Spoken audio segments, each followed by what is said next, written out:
Sometimes grief doesn't just live in our hearts, it lives in the eyes of those we've lost touch with.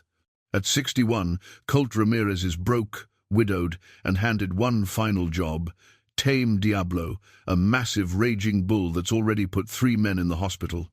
But when Colt steps into that pen, something truly impossible happens. The bull doesn't charge. He freezes, staring at Colt like he knows him.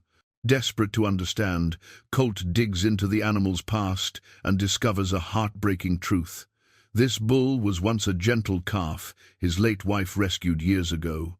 Diablo isn't mad, he's grieving. What could possibly heal 2 broken souls who've both lost everything? Before we jump back in, tell us where you're tuning in from, and if this story touches you, make sure you're subscribed, because tomorrow I've saved something extra special for you. The August sun beat down on the aluminum roof of the trailer with the kind of relentless heat that makes a man feel every one of his years. Colt Ramirez sat at the small fold-down table, staring at the faded photograph in his calloused hands. Elena smiled back at him from 20 years ago, her dark hair caught in the wind, one hand shading her eyes as she stood beside the corral fence. He could still remember the exact moment he'd taken that picture, could still hear her laugh when the foal she'd been watching kicked up dust and startled them both. 3 years since cancer took her. 3 years. And some mornings he still reached across the bed, expecting to find her there. The trailer creaked as he shifted his weight, and somewhere outside, a crow called from the cottonwood tree that provided the only real shade for 100 yards. This wasn't the life they'd planned together, not even close. The ranch they'd dreamed of owning had slipped through their fingers 30 years ago when the bank foreclosed. Elena had taken it harder than him at first, but she'd been the one who found the strength to keep moving forward. She always did. Now, Colt lived on borrowed land, parked his trailer on the back 40 of the Broken Creek Ranch, because the owner, Tom Hensley, was the kind of man who remembered old favors. Colt had helped Tom's father break horses back in the 70s, and Tom didn't forget things like that. The arrangement was simple. Colt did odd jobs around the ranch, fixed fences, tended to sick cattle when needed, and in return he had a place to park his trailer and enough work to keep beans on the table. It wasn't much, but it was honest. The knock on the trailer door came at exactly 9 in the morning, same as always. Colt tucked the photograph back into his shirt pocket and opened the door to find Marisol standing on the metal step, a thermos of coffee in one hand and her usual worried expression. "You eating enough?" she asked, without preamble, pushing past him into the narrow kitchen space. Marisol had worked as the ranch cook for 15 years, and she'd appointed herself Elena's replacement in at least one regard, making sure Colt didn't waste away. "I'm eating fine," Colt said, though they both knew he'd skipped breakfast. "You look thin." She poured coffee into his mug without asking, then sat down across from him with the air of someone who had all the time in the world. Marisol was pushing 60 herself, with steel-grey hair she kept in a tight bun, and hands that could turn flour and lard into the best tortillas in 3 counties. "Tom wants to see you up at the main house." Colt felt something tighten in his chest. Tom didn't call him to the house unless there was real work or real trouble. He say, "What about?" "No, but he's been on the phone all morning with that livestock broker from Amarillo, and Jesse Parkman's truck has been here since dawn." She paused, studying him over the rim of her mug. "You know anything about a bull?" "Which bull?" "The one they're all afraid to go near." Colt had heard the stories. Every ranch within 50 miles had heard about Diablo, the massive black bull that had been brought in 6 months ago with a reputation for pure meanness. 3 handlers had tried to work with him. 2 ended up in the hospital with broken ribs and a concussion between them. The 3rd quit the business entirely and moved to Albuquerque to sell insurance. "I know of him," Colt said carefully. Marisol's expression softened. "Elena wouldn't want you taking foolish risks at your age. Elena isn't here to have an opinion about it." The words came out harder than he intended, and he saw Marisol flinch. He immediately regretted it. "I'm sorry. I didn't mean—" "I know." She reached across the table and patted his weathered hand. I miss her too. Every day I come to work and expect to see her in the garden or hear her singing in the barn. She stood, straightening her apron. But that doesn't mean you have to go looking for ways to join her. After she left, Colt sat for a long moment with the cooling coffee. Through the trailer's small window, he could see the main ranch house in the distance, a sprawling structure of wood and stone that had stood for 3 generations. Smoke rose from the chimney even in August. Tom kept a fire going year-round in the great room, said it reminded him of his father. Colt pulled on his boots, worn Justin Ropers that had seen better decades, and checked his reflection in the small mirror by the door. Grey stubble covered his jaw, and the lines around his eyes had deepened into permanent creases. His hair, once black as coal, had gone silver at the temples and thinned on top. He looked every day of 61, felt older on the mornings when his back seized up from too many years of hard work, but his hands were still steady, and his eyes were still sharp. The walk to the main house took him past the equipment barn, where one of Tom's younger hands, a kid named Danny, who couldn't be more than 25, was working on a tractor engine. The boy looked up as Colt passed, offering a respectful nod. Most of the younger crew treated Colt with a kind of cautious reverence, like he was a relic from another time, which, he supposed, he was.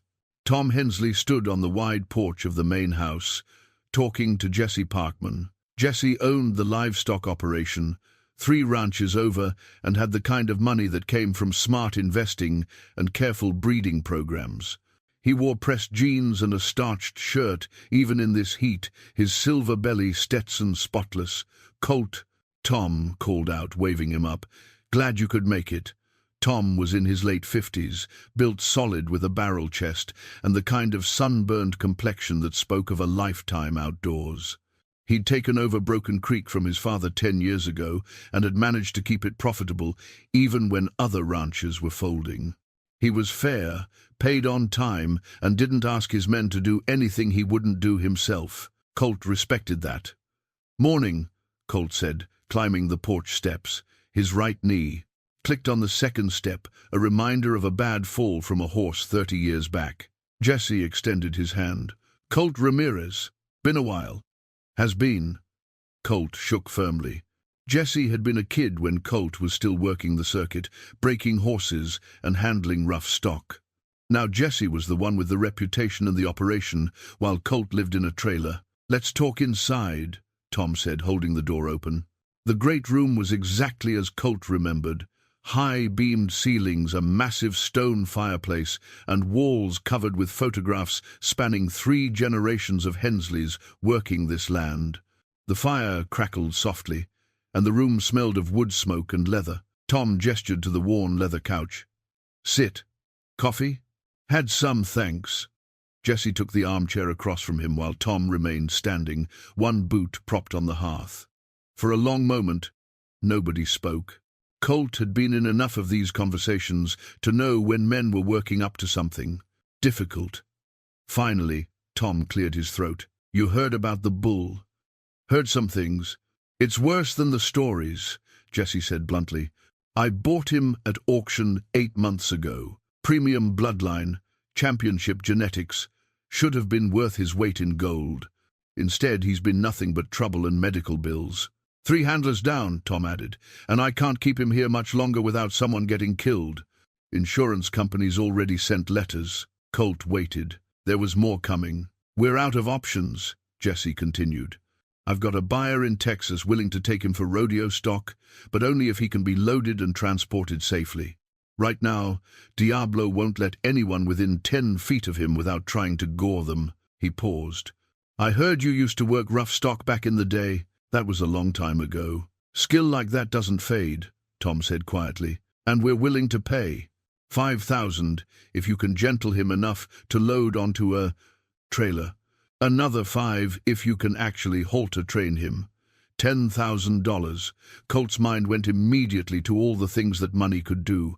New tires for the truck, catch up on the medical bills, still sitting in his drawer from Elena's last months.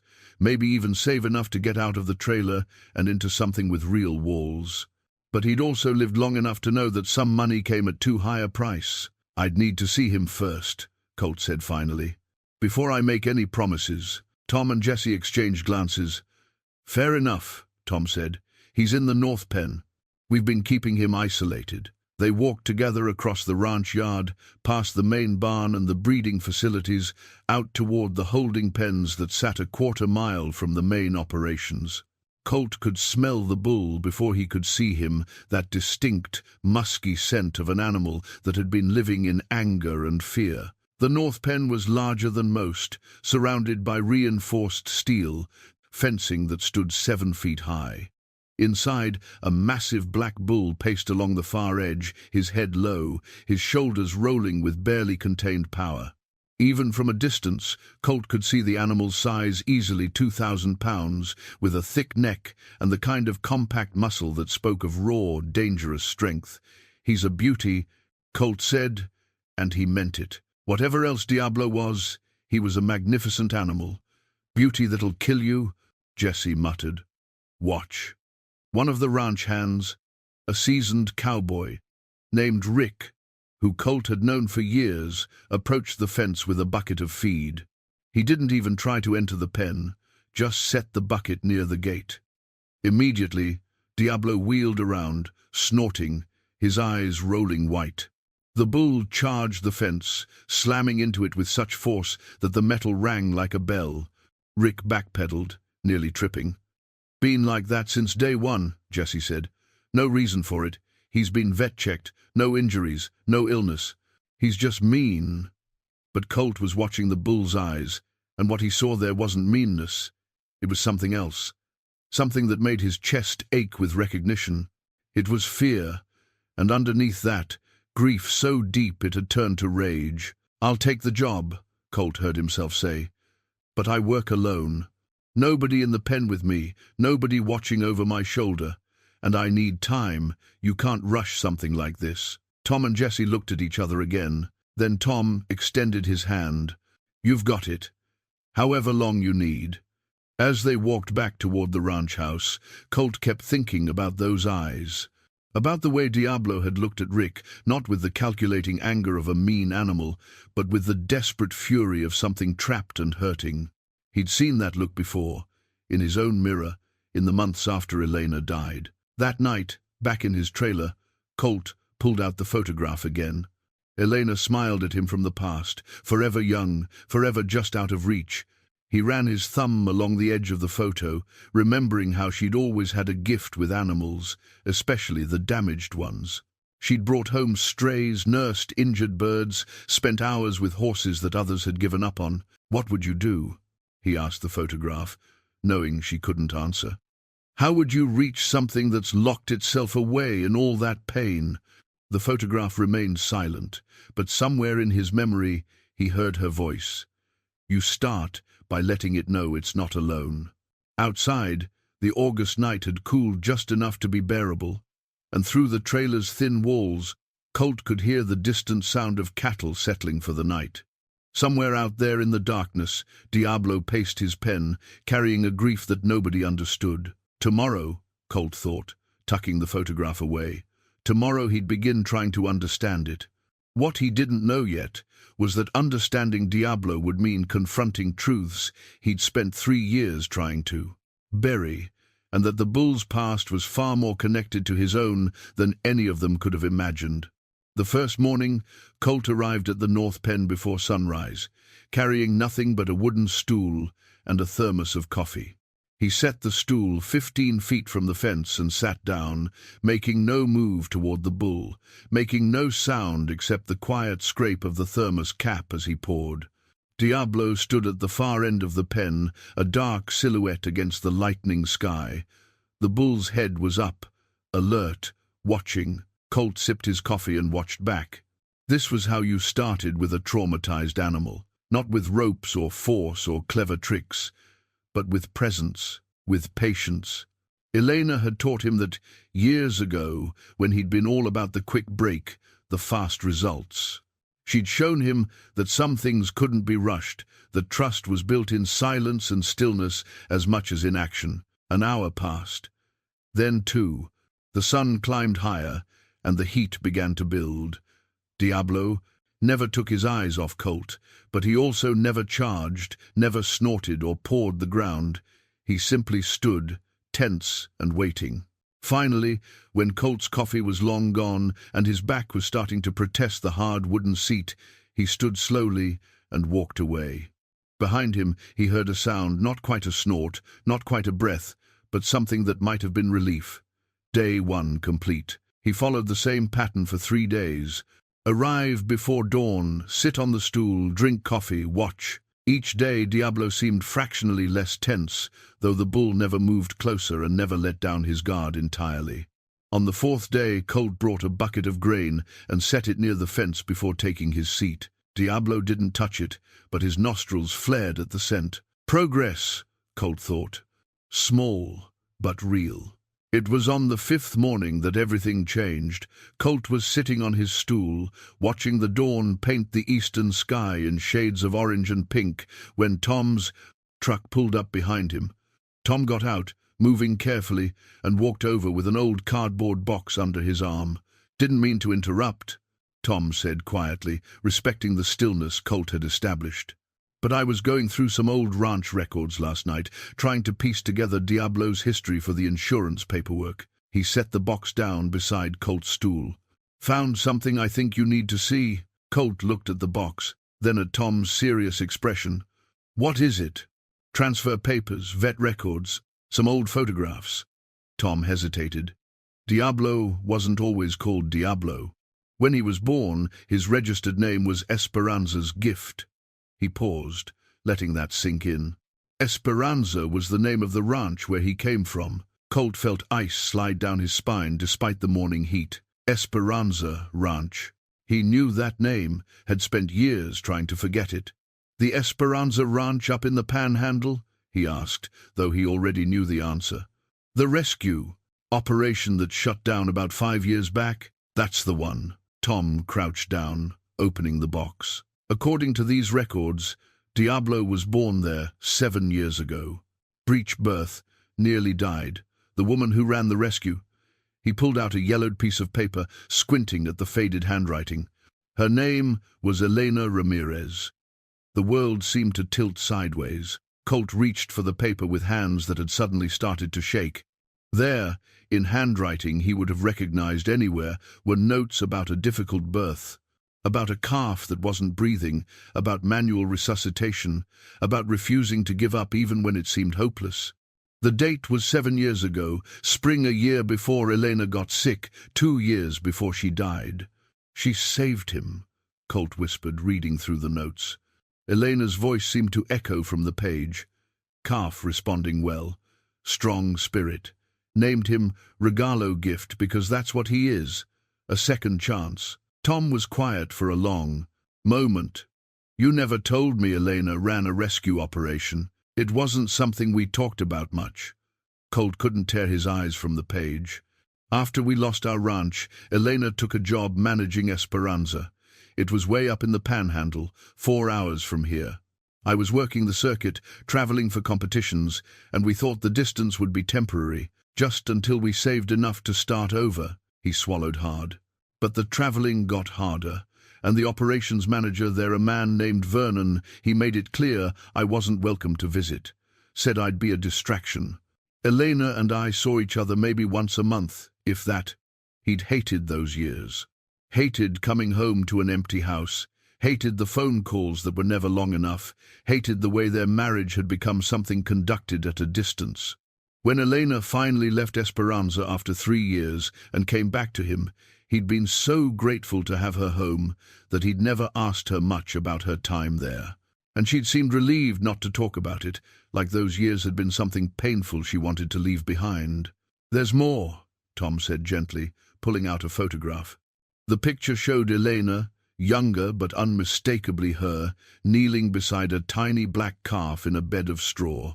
Her hand rested on the calf's head, and she was smiling that fierce, determined smile she got when she'd won a battle she'd thought she might lose. The calf's eyes were open, looking up at her with an expression that seemed almost human in its trust and gratitude. Colt's vision blurred. He blinked hard, trying to clear it. According to the records, Tom continued, Esperanza Ranch closed down 5 years ago when Vernon filed for bankruptcy. Most of the animals were sold at auction to cover debts. Diablo Regalo was one of them. He was 2 years old at the time. And no one thought to contact Elena. Colt's voice came out rougher than he intended. She'd been gone from there for a year by then. Maybe Vernon didn't have her contact information, or maybe he just didn't care. Tom pulled out the last item from the box, a metal tag with a number stamped on it. This was with his papers. It's the tag Elena would have put on him when he was born. Colt took the tag, turning it over in his palm. The metal was worn smooth in places from age and handling. On the back, in tiny letters scratched into the surface, were the initials E.R. Elena Ramirez. His wife had held this tag, had probably fastened it to the calf's ear herself, marking him as one of hers, one of the ones she'd saved. Tom, Colt said slowly, pieces falling into place in his mind, you said Diablo's been aggressive since the day Jesse brought him in. But aggressive might not be the right word. What if he's not mean? What if he's just... He stopped, looking out at the bull who stood watching them with those deep, haunted eyes. Grieving, Tom finished softly, like he lost someone important and doesn't understand where she went. Colt stood, still holding the tag, and walked slowly toward the fence. Behind him, he heard Tom take a step back, ready to shout a warning if the bull charged. But Diablo didn't charge. Instead, the massive animal took 2 steps forward, closer than he'd come in the 5 days Colt had been sitting here. Regalo, Colt said quietly, using the name Elena had given him. That's who you are, isn't it? Not Diablo, Regalo. Elena's gift. The bull's ears twitched forward, and something shifted in those dark eyes. Recognition, maybe, or just the sound of a voice that carried echoes of someone he'd once known and lost. Colt held up the tag so it caught the morning light. She saved your life, he told the bull, his voice thick with emotion. 7 years ago, she breathed life back into you when you were dying. And then someone took you away from her, sold you off like you were just another piece of livestock. You've been waiting for her to come back, haven't? Getting angrier and more desperate because she never does. The bull took another step forward, then another. Slowly, carefully, like something in him recognized not Colt himself, but the grief Colt carried, like calling to like, pain recognizing pain. She's gone, Colt said, and saying it out loud to this animal felt like breaking open a wound he'd been keeping carefully sealed. She died 3 years ago, cancer.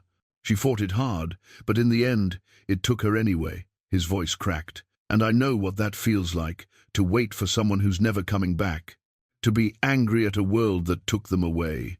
To not understand why you're still here when they're not. Behind him, Tom stood perfectly still, hardly breathing.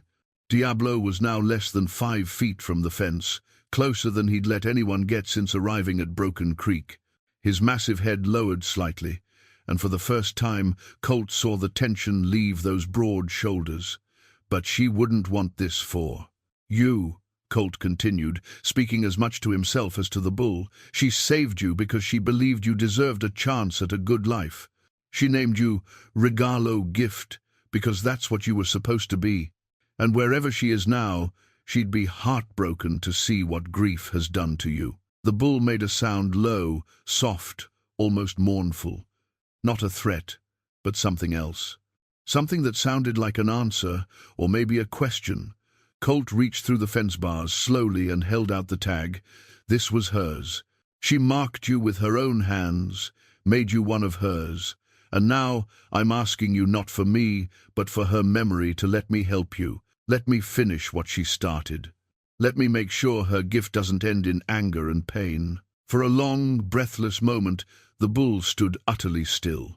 Then, moving with a gentleness that seemed impossible for an animal his size, Diablo stretched his neck forward and touched his nose to Colt's outstretched hand. The contact lasted. Only a second, but it was enough. Enough to feel the warmth of living breath, the softness of the bull's muzzle, the trembling vulnerability beneath all that rage and muscle. When Diablo pulled back, something had changed. Not everything. The wariness was still there, the pain still evident in his eyes. But a bridge had been built, however fragile. A connection made between two beings who understood what it meant to lose everything and somehow still have to keep breathing. Colt turned to find Tom, staring at him with an expression of wonder and disbelief. "I need to do this right," Colt said, his voice steady now, despite the emotions roiling through him. "Not for the money, and not even just for the bull. I need to do this for Elena. She saved him once. Maybe saving him again is how I finally start saving myself." Tom nodded slowly. "Whatever you need.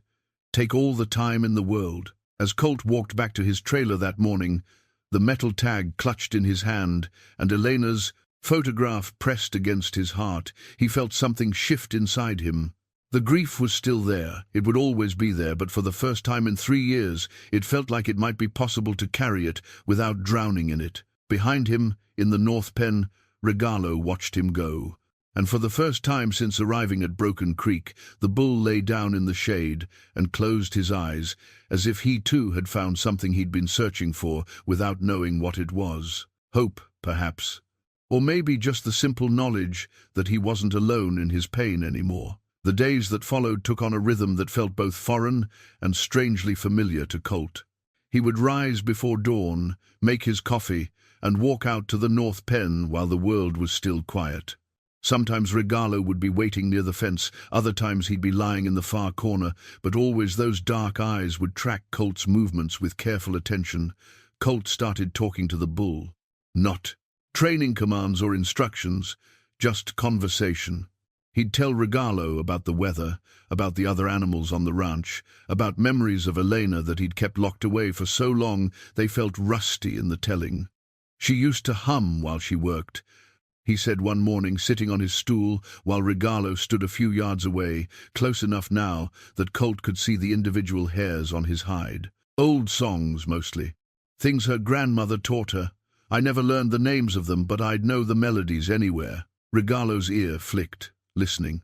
She had this way of making every animal feel like it was the most important thing in the world. Didn't matter if it was a champion mare or a half-dead stray cat someone dumped at the gate.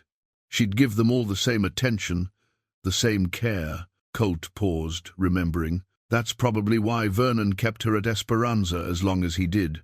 She could save things that should have died. Had a gift for it. The bull took a step closer, and Colt felt something loosen in his chest. This was working, slowly, carefully, but it was working. On the 6th day, Marisol appeared at the pen carrying a basket covered with a cloth. She stayed well back from the fence, respecting the space Colt had established, but her presence was a comfort. "Brought you lunch?" she called. "You've been out here 6 hours." Had it been that long? Colt stood, his joints protesting, and walked over to take the basket. Inside were still warm tortillas, beans, and strips of grilled meat that made his stomach growl with sudden hunger. "Thank you," he said. "You didn't have to do this." "Yes, I did." Her eyes moved past him to Regalo, who was watching them both with wary interest. "He looks calmer than the stories suggested. He's not what people think he is." Colt unwrapped a tortilla. "He's just lost, and angry about it." Marisol studied him for a long moment. "You're talking about the bull, yes?" Colt managed a small smile. "Maybe. Both of us." She reached into her apron pocket and pulled out a small leather-bound book, worn at the edges and water-stained in places. "I was cleaning out the storage room in the main house yesterday. Found this mixed in with some old supply catalogs. It has Elena's name on the inside cover." Colt's hand froze halfway to his mouth. He set down the tortilla and took the book carefully, as if it might crumble to dust.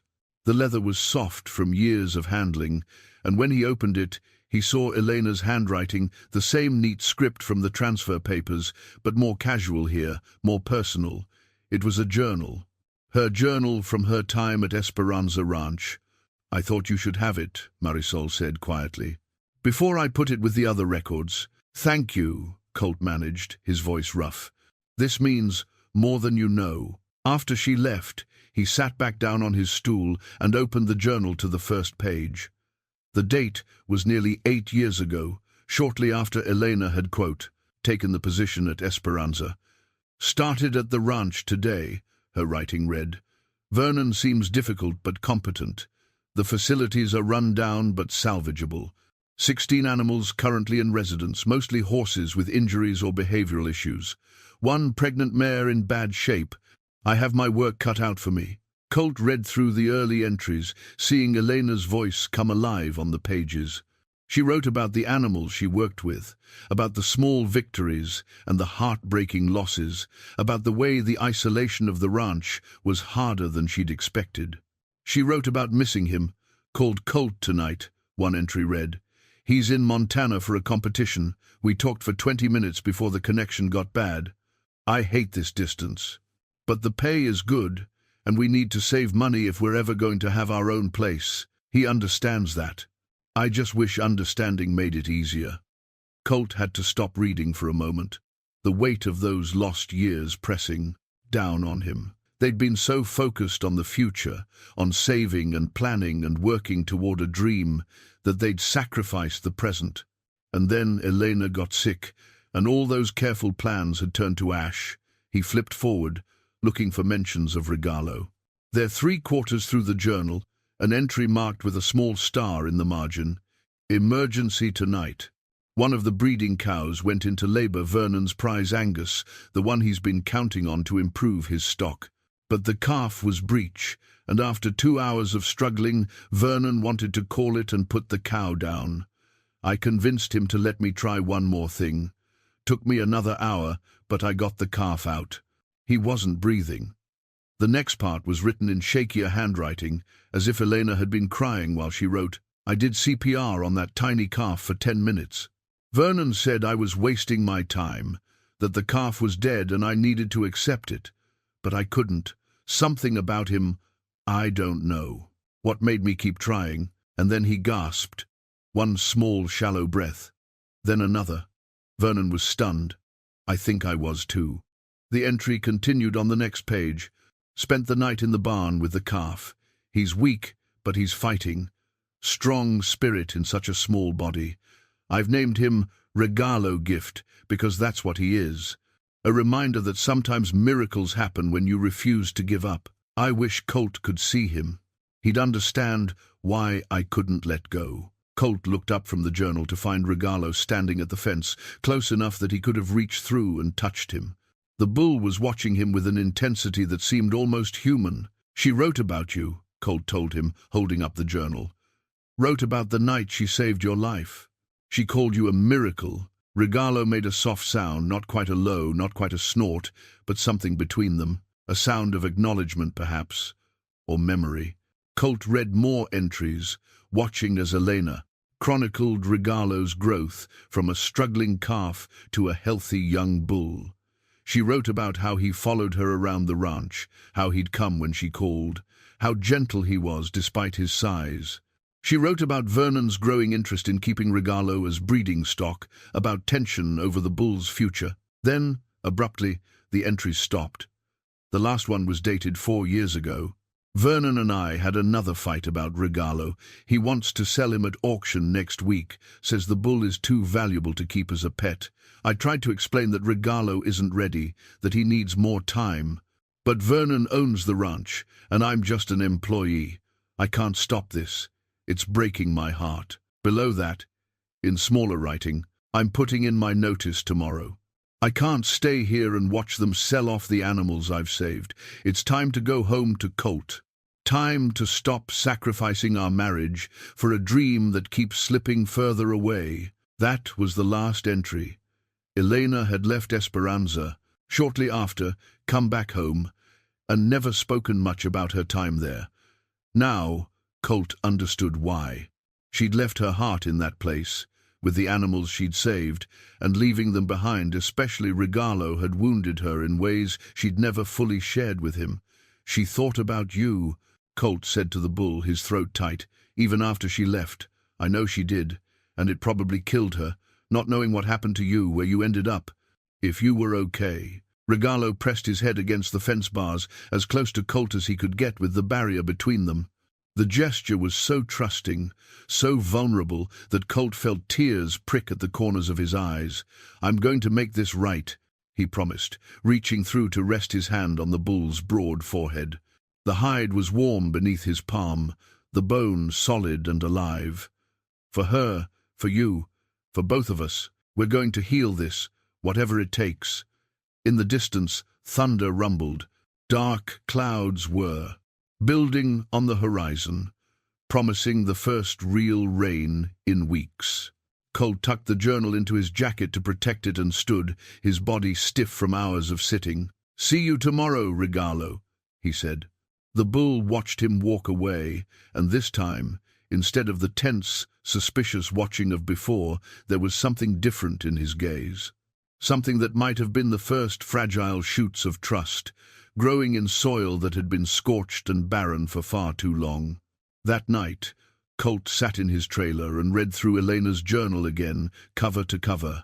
And for the first time since she died, he let himself cry not the bitter, angry tears of the early grief, but something gentler, something that felt like the beginning of healing, or at least the acceptance that healing was possible. Outside, the rain began to fall, washing the dust from the air and soaking into the parched earth.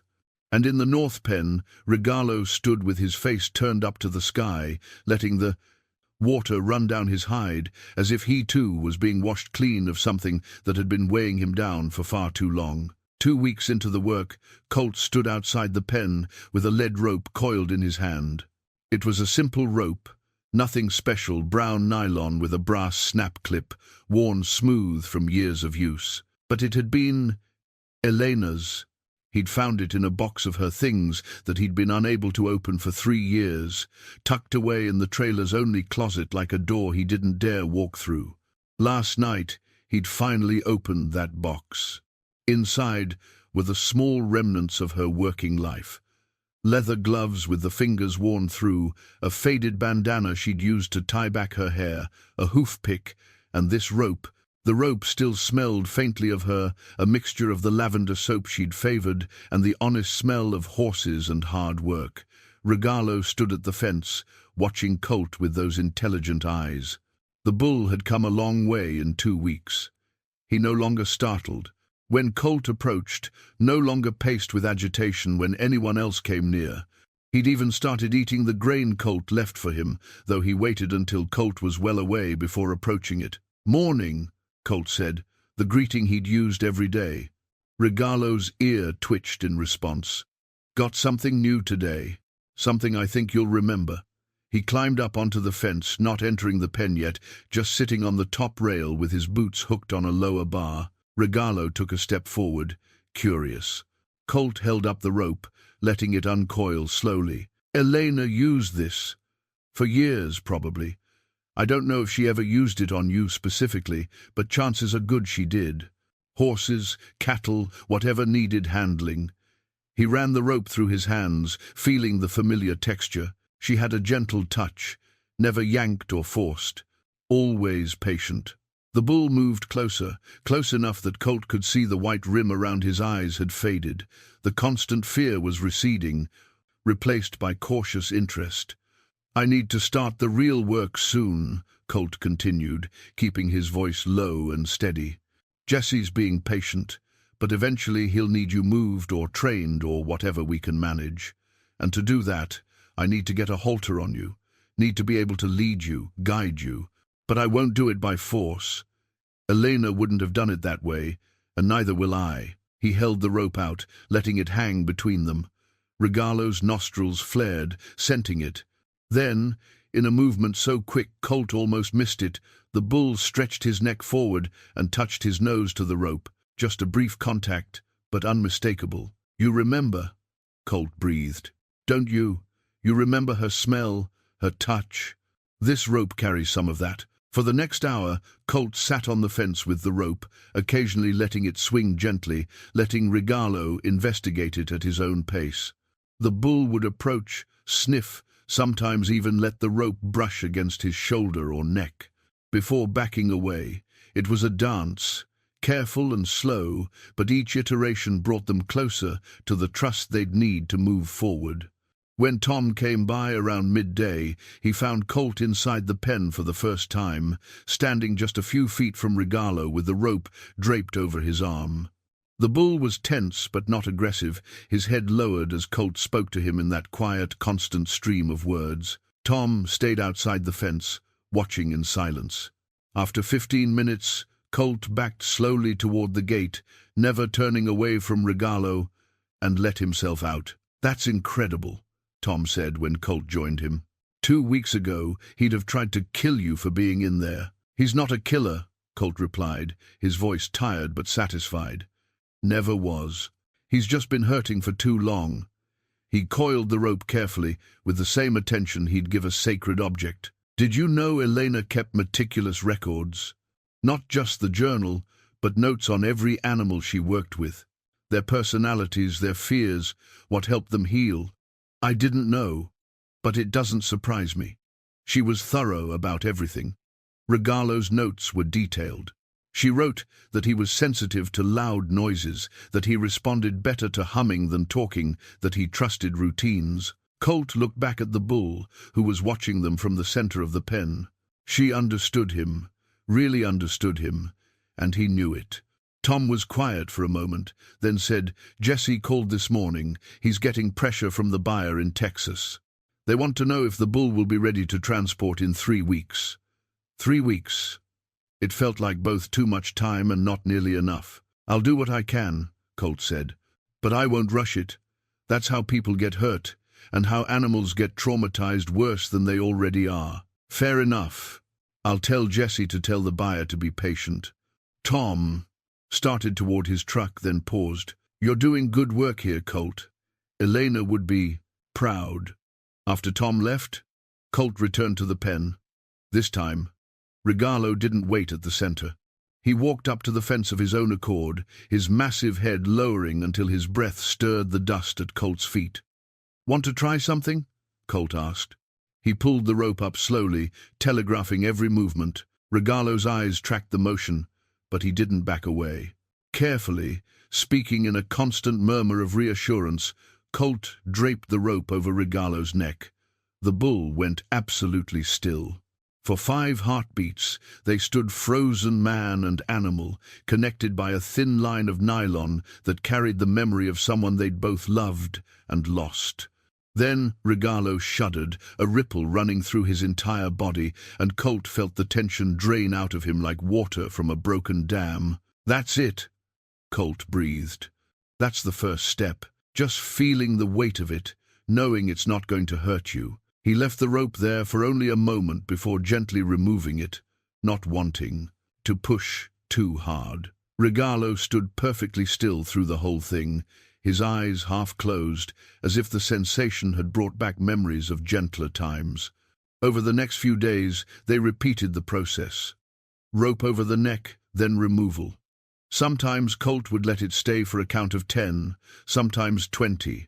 He'd walk around Regalo slowly, letting the bull feel his presence from all sides, building trust, not just in being touched, but in being approached from vulnerable angles. Danny, the young ranch hand, started coming by to watch during his breaks. He'd lean on his truck, coffee in hand, and observe the careful work with obvious fascination. "How'd you know to do it that way?" he asked one afternoon, after Colt had successfully led Regalo 3 steps using just the rope around his neck, no halter. "Didn't learn it from a book," Colt replied. "Learned it from watching Elena.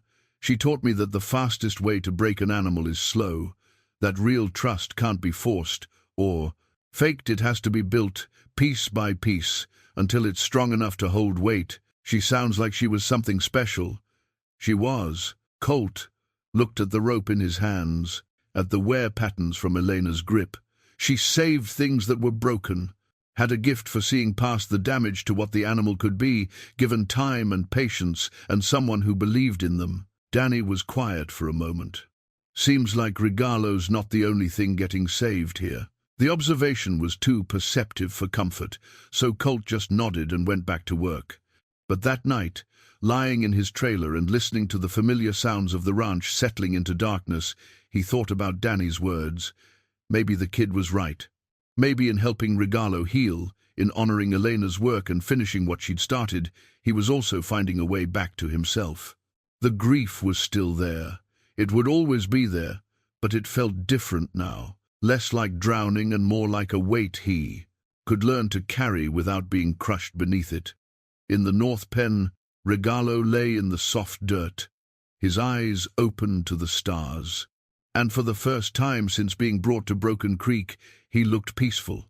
The rage that had defined him for so long was fading, replaced by something gentler, something that might, with time and care, become trust again. The next morning, Colt found something strange when he arrived at the pen. Someone had left a small package on his stool, wrapped in brown paper and tied with twine. No note, no name. He opened it carefully to find a leather halter, old but beautifully maintained, with brass fittings that gleamed despite their age. Inside was a slip of paper in Marisol's handwriting. Found this with Elena's things in the storage room. Thought you might need it. She would want you to have it. Colt held the halter up to the morning light. It was quality work, the kind that lasted decades if treated right. And along the noseband, burned into the petor, leather in small letters, were the initials E.R., Elena's halter. Probably one she'd made herself. She'd taken a leather working class years ago, said it helped her relax in the evenings. Perfect timing, Colt said to Regalo, who had come to the fence at the sound of his voice.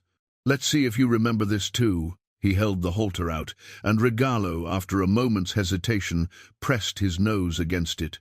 His nostrils flared, taking in the scent of old leather and something deeper, something that memory recognized, even if conscious thought didn't. The bull's eyes closed, and for just a second he looked young again. Looked like the rescued calf in Elena's photograph, safe and loved and whole. Tomorrow, Colt promised. Tomorrow we'll try putting it on, but today we'll just let you remember how it feels to be held by someone who cared.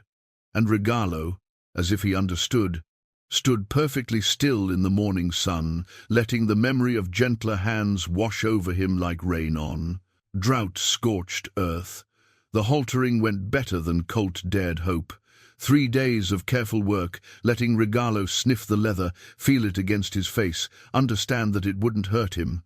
On the 4th day, Colt slipped it over the bull's nose and buckled it behind his ears, while Regalo stood perfectly still, trembling but trusting. When it was done, Colt had to step back and wipe his eyes. "She'd be so damn proud of you," he told the bull, his voice thick. "You're doing everything right." But success brought its own complications. With Regalo halter-trained, Jesse started pushing for a timeline. The buyer in Texas was getting impatient, and there were costs, mounting, feed, veterinary checks, insurance premiums. Tom tried to buffer the pressure, but even his patience had limits. "I'm not trying to rush you," Tom said one afternoon, joining Colt at the pen. "But Jesse needs an answer. Can Regalo be safely loaded and transported in 2 weeks? 2 weeks. Colt watched. The bull, who was now comfortable enough to eat from a bucket while Colt stood nearby. They'd made incredible progress, but loading was a different challenge entirely. It meant enclosed spaces, strange sounds, the sensation of movement beneath uncertain feet, all the things that could trigger trauma and undo weeks of careful work. "I don't know," Colt admitted. "Honestly, he trusts me now, I think, but trust in an open pen is different from trust in a tight situation. One wrong move, one moment of panic, and someone could get hurt bad." Jesse suggested bringing in a professional trainer, someone with more recent experience. The words hit Colt harder than they should have. He knew they made practical sense. He was 61, working off instinct and half-remembered techniques from decades ago. But the thought of someone else taking over, of Regalo being handled by strangers who didn't know his story or understand why he'd been so broken. "No," Colt said firmly. "Not yet. Give me the 2 weeks. If I can't get him ready by then, I'll step aside. But let me try." Tom studied him for a long moment. "This isn't just about the bull anymore, is it?" "No," Colt admitted. "It's not, but that doesn't make it any less important." That evening, Colt sat in his trailer with Elena's journal open before him, searching for any mention of loading or transport. He found an entry from Regalo's second year, when Elena had tried to move him to a different pasture. "Regalo panicked in the loading chute today," she'd written. "Vernon was impatient, started yelling and using a prod. I told him to stop, but he wouldn't listen. It took me 2 hours to calm Regalo down afterward. He wouldn't let anyone near him for the rest of the day. Note to self: he needs time and gentle encouragement, not force. His trust is earned slowly and lost quickly." Vernon again. The ranch manager who'd made Elena's time at Esperanza difficult, who'd eventually sold Regalo at auction against her wishes. Colt had never met the man, but he was starting to hate him with a cold, steady anger. Vernon had traumatized this animal, had undone Elena's patient work with his impatience and cruelty. And now Colt was trying to repair that damage, 3 years too late to tell Elena he was trying. The next morning, he started loading practice. Not with a trailer that would come later, but with a makeshift chute built from portable panels that Tom helped him set up. The chute was 8 feet long and narrow enough that Regalo couldn't turn around inside, simulating the confined space of a real loading situation. Regalo took one look at it and backed away, snorting. "I know," Colt said quietly, keeping his distance. "It's scary. Looks like a trap. Maybe it feels like other traps you've been in before." He sat down on the ground, cross-legged, making himself small and non-threatening. "But I need you to trust me on this, just like Elena would have needed you to trust her." The bull watched him warily, not approaching. Colt stayed sitting for an hour, then 2, letting Regalo see that the chute wasn't going to move, wasn't going to hurt him just by existing. Slowly, the bull's curiosity overcame his fear. He moved closer, sniffing at the panels, investigating. "That's it," Colt encouraged. "Just looking, no pressure." By the end of the day, Regalo had walked up to the entrance of the chute and even stuck his head inside, though he immediately backed out again. Progress, but slow. Too slow for the timeline Jesse had set. That night, Marisol brought dinner to the trailer, a plate of enchiladas that smelled like heaven. She sat with him while he ate, her presence a comfort in the growing darkness. "You're working yourself too hard," she observed. "You've lost weight.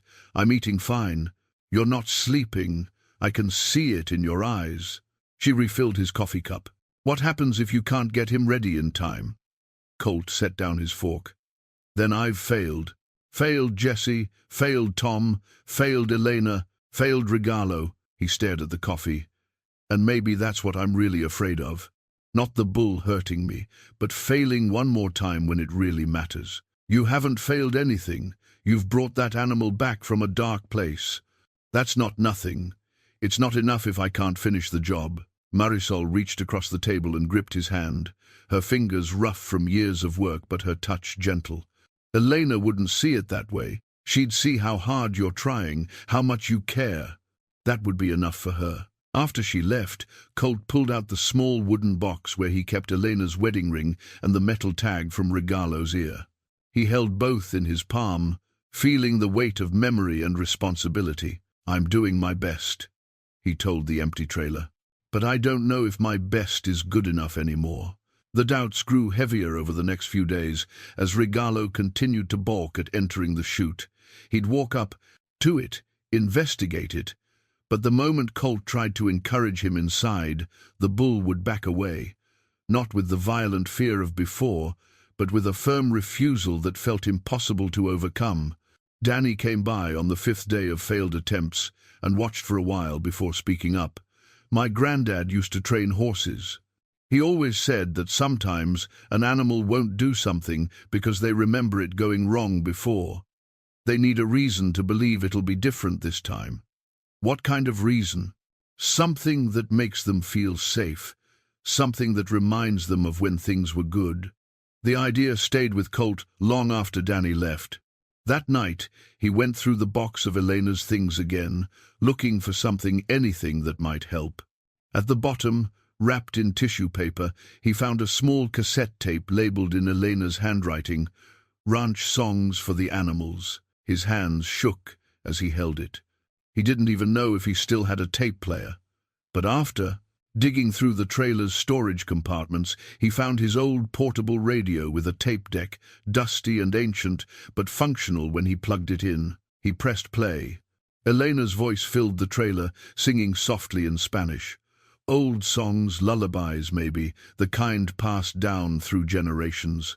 Her voice was clear and sweet, with the gentle quality she'd used around frightened animals. Between songs, he could hear background noise birds, the distant sound of cattle, the creak of a barn door. She'd recorded this at Esperanza, made it for the animals in her care, including Regalo. Colt sat on the floor and listened to the entire tape, tears streaming down his face. This was Elena, as she'd been during those years they'd been apart, working, caring, using her gifts to heal broken things. And now, impossibly, her voice had returned to help finish the work she'd started. The next morning, he brought the tape player to the pen. Regalo lifted his head immediately when Elena's voice crackled through the speaker, his ears pricked forward, his entire body going still. "You remember," Colt said, watching the recognition in the bull's eyes. "You remember her singing to you." He set the player near the entrance to the chute and let Elena's voice fill the space. Then he backed away, giving Regalo room to make his own choice. For long minutes, nothing happened. Then, slowly, drawn by the sound of a voice he'd thought he'd never hear again, Regalo walked toward the chute. One step, then another. His head lowered, his body relaxed, as if Elena's singing was a rope pulling him gently forward. He reached the entrance to the chute, paused. Elena's voice continued, steady and calming, singing about hope and home and things that endure beyond loss. Regalo took a breath and walked into the chute. Colt's heart hammered in his chest. The bull was inside, standing in the confined space, his muscles tense but not panicked. The singing continued, and Regalo stood there, listening, as if the sound was a hand on his shoulder telling him everything would be all right. "Good," Colt breathed. "So good. Now just stand there. Just be there. Feel that it's okay." They stayed like that for 10 minutes, Regalo in the chute, Colt outside, and Elena's voice bridging the gap between past and present, between fear and trust, between what had been lost and what might still be saved. When Regalo finally backed out of his own accord, calm and steady, Colt felt something break open in his chest. Not heartbreak this time, but its opposite. The beginning of something he'd thought was gone forever. Hope. "We're going to make it," he told the bull, his voice rough with emotion. "I don't know how yet, but we're going to make it. For her, for both of us." And Regalo, standing in the morning sun with Elena's voice still echoing in the air, lowered his massive head and pressed it gently against Colt's chest. A gesture of trust, of gratitude, of understanding, that they were in this together now, bound by the memory of someone who'd loved them both and believed they were worth saving. With Elena's tape, the training accelerated in ways Colt hadn't anticipated. Each morning, he'd play the recording while working with Regalo, and the bull would calm immediately, as if her voice was a key that unlocked something gentle in him. Within a week, Regalo was walking in and out of the chute without hesitation, standing calmly inside for increasing lengths of time. Tom noticed the change. "Whatever you're doing, keep doing it. Jesse says the buyer's willing to wait another week if we can guarantee transport." "We'll be ready," Colt said, with more confidence than he'd felt in months. But confidence, he was learning, could be a dangerous thing.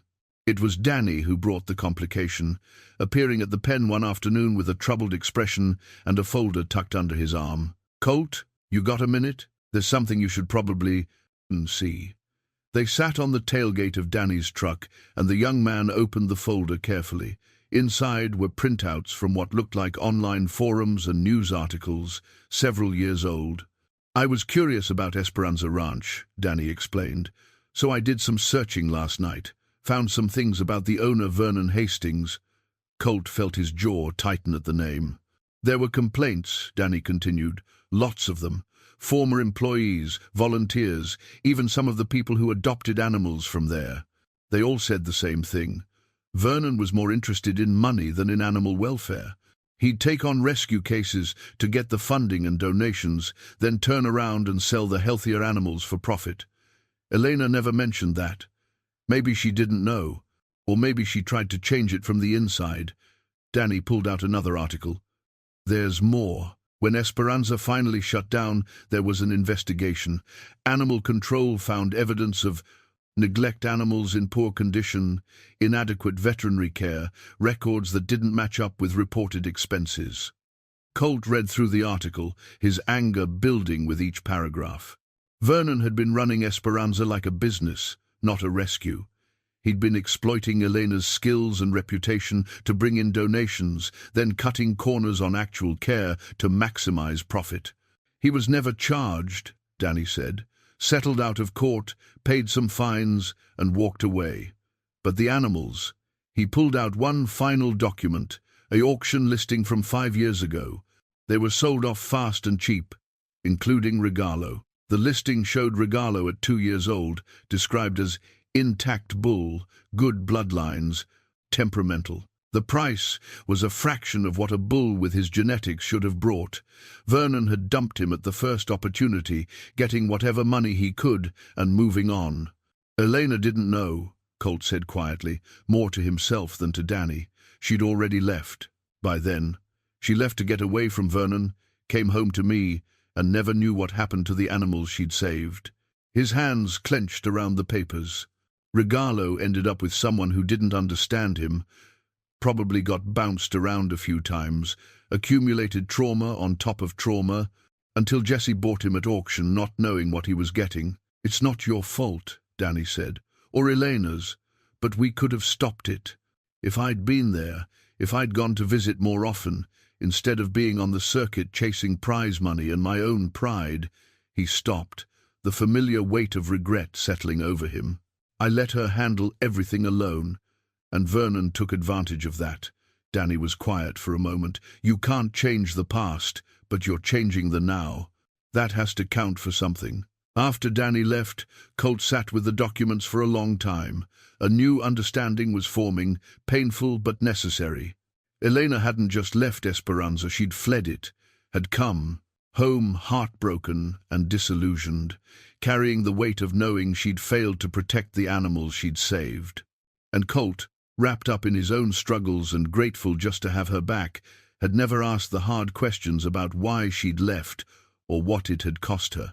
They'd spent her last years together trying to rebuild what they'd lost, but they'd never talked about Esperanza. She'd kept that pain locked away, and he'd let her, because it was easier than facing it. That evening, Marisol found him sitting on the stool by Regalo's pen, staring at nothing. She didn't say anything at first, just sat down beside him on the ground, her presence solid and comforting. "Elena wasn't perfect," Marisol said finally. "None of us are. She made mistakes, had regrets, carried burdens she didn't share. But that doesn't diminish what she was: a woman who cared deeply and tried her best in a world that wasn't always kind to her. I should have been there for her more. Maybe. But she chose to work at Esperanza, chose to come home when she did, chose how much to tell you and how much to keep to herself. Those were her choices, and she made them for her own reasons. You can honor her memory without taking responsibility for every hurt she experienced." Colt turned to look at her. "When did you get so wise?" "I've always been wise. You just haven't been ready to listen." She patted his knee. "That bull in there, he's proof that Elena's work mattered. Despite Vernon, despite everything that went wrong, she saved Regalo's life. And now you're giving him a second chance at trust and peace. That's not failure. That's the opposite of failure." The next day, Colt took the documents and Elena's journal to the pen. Regalo came to the fence immediately, drawn by routine and trust. Colt reached through the bars and rested his hand on the bull's forehead. "I understand now," he said, "why you're the way you are. It wasn't just losing Elena. It was everything that came. After being sold, moved around, treated like a commodity instead of a living thing with feelings and memories. Vernon started it, and the world finished the job." Regalo's eyes were calm, patient, as if he knew Colt was working through something important. "But here's what I've learned," Colt continued. Elena saved you because she believed you deserved better. And even though she's gone, that belief doesn't die.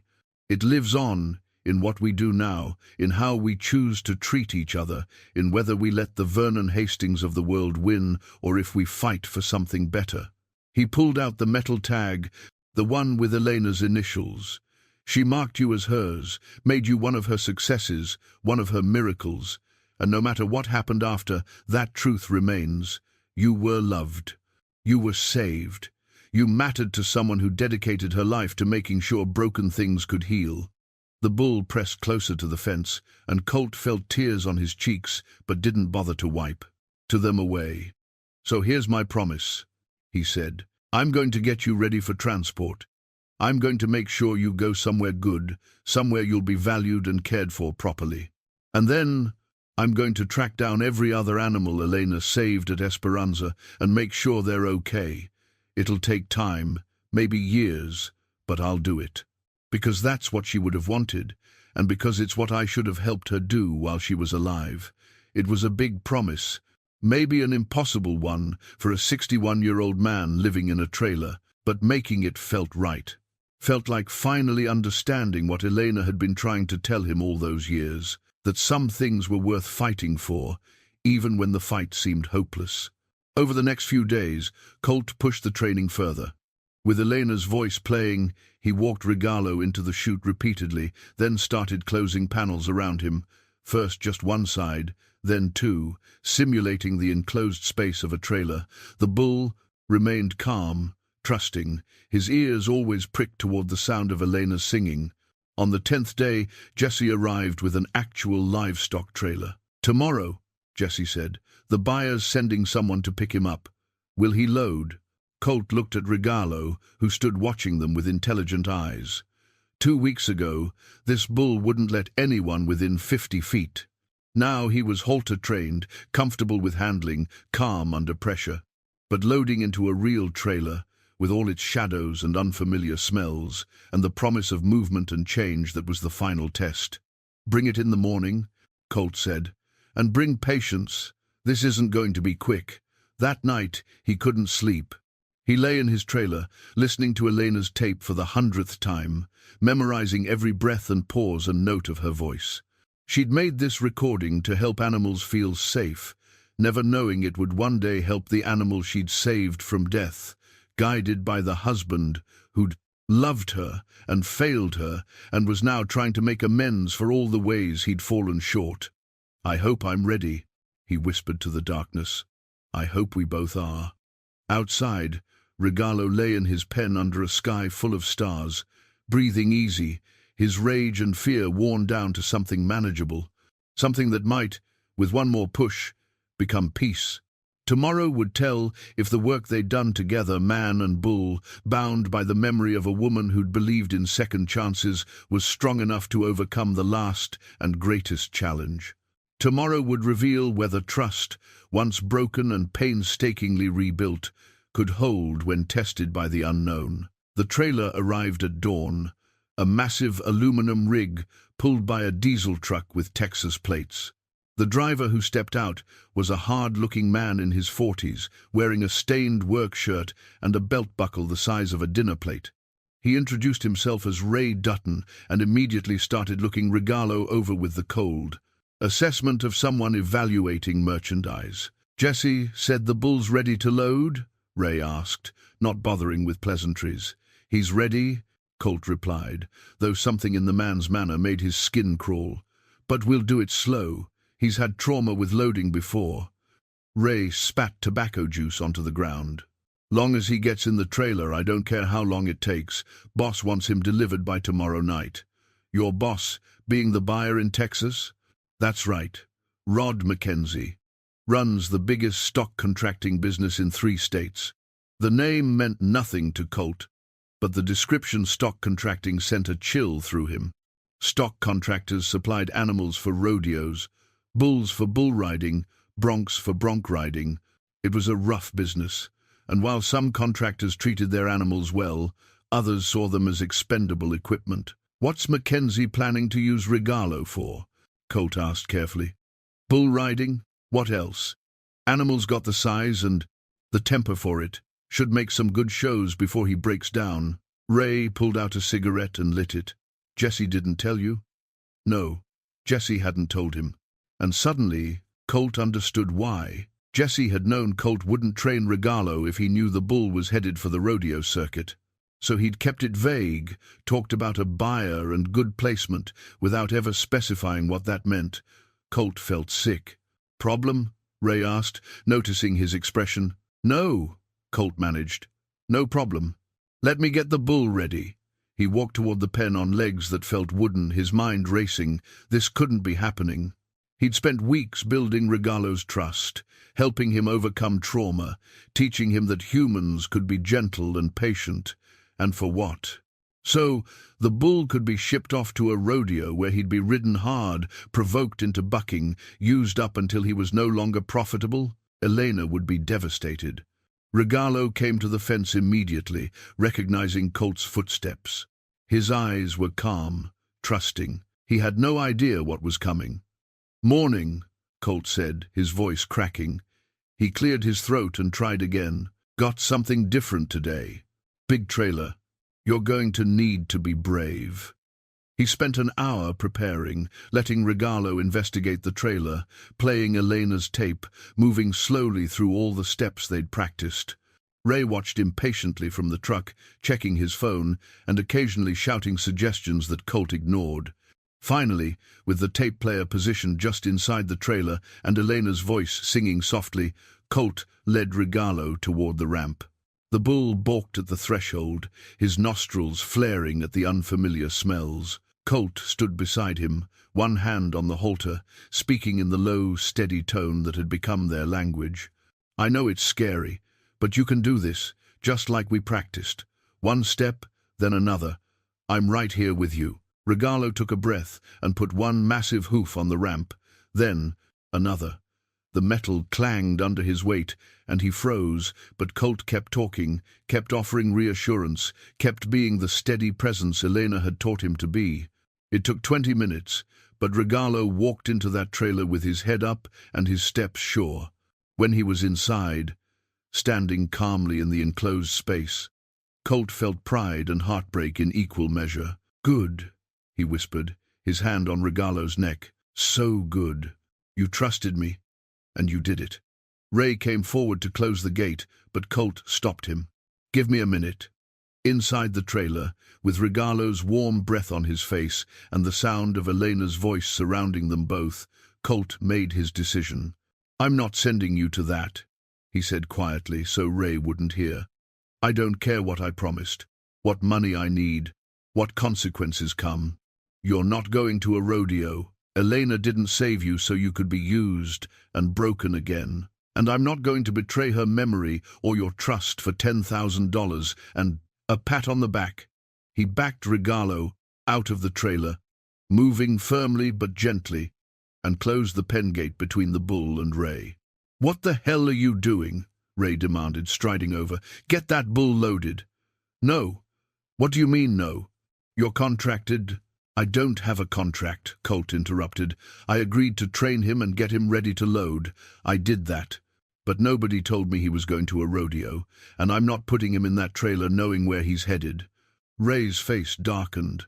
"Jesse's not going to be happy about this." "Then Jesse can come talk to me himself." 20 minutes later, Jesse arrived in a cloud of dust and fury. Tom was with him, looking confused and concerned. They gathered outside the pen, while Ray leaned against his truck, smoking and looking smug. "What's going on?" Jesse demanded. "Ray says you won't load the bull." "That's right." Colt stood his ground, though his heart was hammering. "You told me you had a buyer. You didn't tell me the buyer was Mackenzie, and you didn't tell me Regalo was headed for the rodeo circuit." Jesse had the grace to look uncomfortable. "I didn't think it mattered. You were training him to load and handle.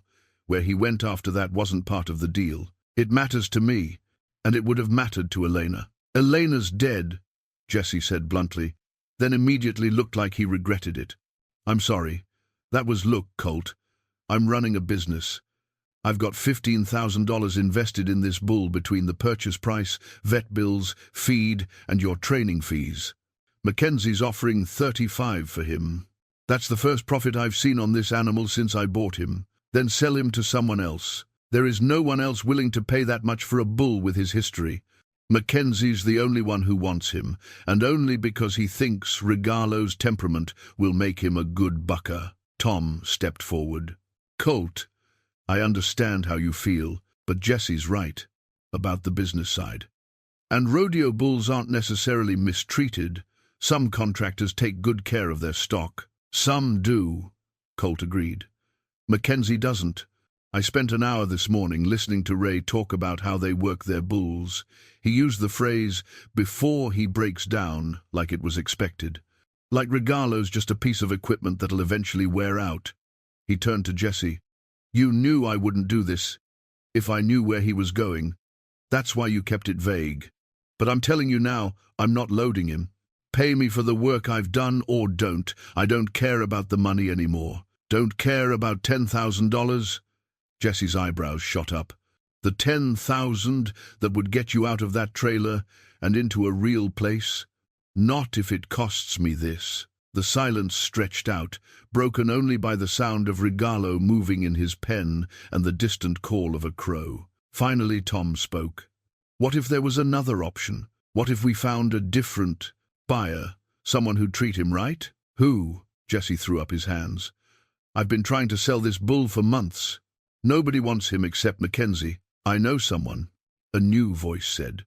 They all turned to find Marisol standing at the edge of the group, apparently having arrived while they were arguing. In her hand was a cell phone, and her expression was determined. My cousin runs a breeding operation up near Santa Fe, she continued. Small, but respected. He specializes in heritage breeds and sustainable ranching. I called him this morning after Danny told me what was happening. She looked at Colt. He's interested in Regalo. Says a bull with his bloodlines and his story would fit perfect with what he's trying to do. How much is he offering? Jesse asked skeptically. 25,000. The number hung in the air. 10,000 less than Mackenzie's offer, but still a significant profit for Jesse. And more importantly, a future for Regalo that didn't involve being ridden until he broke. Jesse looked between them, calculating. 25? Guaranteed? No backing out? He's driving down tomorrow to see Regalo in person. But yes, guaranteed if the bull's as described. Jesse rubbed his face, thinking. Finally, he turned to Ray. Sorry. Deal's off. Tell Mackenzie I'm going with a different buyer. Ray spat again, cursed, and climbed into his truck. They watched him drive away, the empty trailer rattling behind him. When the dust settled, Jesse looked at Colt. You better be right about this. If your principles just cost me $10,000 for nothing, they won't, Colt said, though he was shaking inside.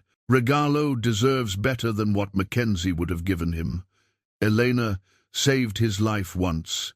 I'm not going to let her work be undone for money. Jesse shook his head but didn't argue further.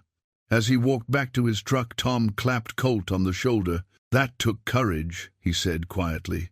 Standing up like that, risking everything, didn't feel like courage. Felt like the only choice I could live with. After they all left, Colt sat on his stool by the pen, exhausted and emotionally wrung out. Regalo came to the fence, pressing his head against the bars, and Colt reached through to scratch behind his ears. Close call, he told the bull. Almost sent you somewhere terrible because I was too stupid to ask the right questions. But we dodged it. Marisol's cousin sounds like good people, and even if he's not, at least you won't be getting ridden and spurred in some arena. He pulled out Elena's photograph, looking at her smile. I hope I did right by you today. I hope this is what you would have wanted. I know I messed up before, let you down in ways I can't take back. But today, I tried to do better. Tried to be the man you believed I could be. The photograph didn't answer, but somehow, sitting there in the afternoon sun, with Regalo's warm breath on his hand, Colt felt a peace he hadn't known in years. He'd stood up for something that mattered. He'd chosen integrity over money, honoring Elena's memory over his own comfort. It was a small redemption, maybe, but it was real. And in a life full of regrets and missed chances, real redemption, even small, was worth more than any amount of money someone could offer. Marisol's cousin, Miguel Torres, called that evening to discuss details. His voice was warm and measured, the kind that suggested a man who'd earned his calm through experience rather than being born with it. "Marisol tells me this bull has quite a story," Miguel said. "And that you've done remarkable work with him." Colt sat on his trailer steps, phone pressed to his ear, watching the sunset paint the sky in shades of orange and purple. "He's had a hard road, but he's got good heart underneath the trauma. Your cousin probably told you he was rescued as a calf by my late wife." "She did. I'm sorry for your loss." Miguel paused. "I run a different kind of operation than most. Heritage genetics, yes, but also rehabilitation. I take bulls that have been mishandled or traumatized and give them peaceful retirements. Regalo would fit that mission perfectly. He's not ready to retire. He's only 7. No, but he's also not ready for hard breeding work. What I'm thinking is a few years of light stud service with careful handling, then transition to a teaching role helping train young handlers in gentle cattle management. Does that sound like something that would honor your wife's work?" Colt felt something release in his chest. "Yes, that sounds exactly right. Good. I'll be there tomorrow around 10. I want to see how he moves, how he responds to handling. If everything is as Marisol described, we'll settle on price and I'll arrange transport within the week." After the call ended, Colt sat in the gathering darkness, feeling the weight of what tomorrow would bring. This was it, the final test. If Regalo loaded calmly for Miguel, if he showed the trust and progress they'd built together, then all the work would be validated. Elena's legacy would be honored. But if something went wrong, if the stress of strangers and new expectations triggered a setback, he couldn't think about that. Instead, he went to the box of Elena's things and started going through it methodically, looking for anything else that might help tomorrow. At the very bottom, tucked into a corner and wrapped in a faded bandana, he found a small envelope with his name on it in Elena's handwriting. His hands shook as he opened it. Inside was a letter, dated 2 weeks before Elena died. The handwriting was shaky, she'd been weak by then, the cancer stealing her strength day by day, but the words were clear. "My dearest Colt," it began, "I'm writing this while you're at the store, because there are things I need to say while I still have the clarity to say them properly. You're going to find this after I'm gone, and I hope it brings you some comfort. Though I know the grief will be heavy for a long time." Colt had to stop and wipe his eyes before continuing. "I want you to know that I've never regretted our life together, even the hard parts. Yes, we struggled. Yes, we spent years apart chasing dreams that didn't work out the way we planned. But through it all, I loved you. Still do. Always will. There's something I never told you about Esperanza, and I want you to hear it now. When I left there, I wasn't just running from Vernon's mismanagement. I was running from my own failure. I'd poured 3 years into saving animals, and in the end, I couldn't protect any of them from being sold off or mistreated after the ranch closed. It broke something in me, Colt. Made me feel like all that work, all that care, had been for nothing. But I want you to remember something that I forgot for too long. Saving someone, even if it's temporary, even if you can't protect them forever, still matters.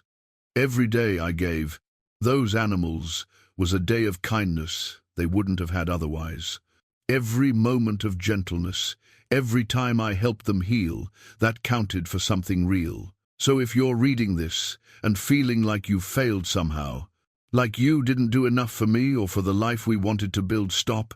You gave me love, companionship, and the knowledge that I mattered to someone. That's not nothing. That's everything. I hope you find purpose after I'm gone. I hope you find something worth pouring your heart into, the way I poured mine into those animals. And I hope you remember that small acts of kindness and care, even when the world seems determined to undo them, are never wasted. All my love, always and forever, Elena." Colt sat on the trailer floor and sobbed deep, wrenching cries that came from a place he'd kept locked away since the funeral. Elena had known. She'd known he'd struggle with guilt and regret, known he'd wonder if he'd done enough, been enough, and she'd left him this message, this permission to forgive himself and move forward. When the tears finally stopped, he felt lighter, not healed that would take more time, but lighter. As if Elena had reached across the divide between living and dead to lift some of the weight he'd been carrying. He folded the letter carefully and placed it in his shirt pocket next to her photograph. "Thank you," he whispered to the empty trailer. "Thank you for knowing what I'd need to hear." That night, he barely slept. He kept running through scenarios in his mind, planning how to introduce Miguel to Regalo, what could go wrong, how to handle complications. By the time dawn broke, he was exhausted but focused, running on nervous energy and determination. He arrived at Regalo's pen earlier than usual, and the bull was waiting at the fence as if he sensed something important was coming. Colt spent an hour grooming him, brushing his coat until it gleamed, cleaning his hooves, making sure he looked his absolute best. Not because Miguel would care about cosmetics, but because it felt like the right way to honor the work they'd done together. "Big day," Colt told the bull as he worked. "Man's coming to meet you, see if you're right for his ranch. I think you will be. I think you'll like it there, lots of space, good treatment, purpose without pressure. But you have to show him what you've become. Show him that Elena's work and ours means something." Regalo stood perfectly still through the grooming, occasionally turning his head to watch Colt with those deep, intelligent eyes. Marisol arrived at 8 with coffee and a bag of still warm pan dulce. "Thought you could use breakfast," she said, handing over the bag. "You look nervous." "I am nervous. What if he doesn't like Regalo?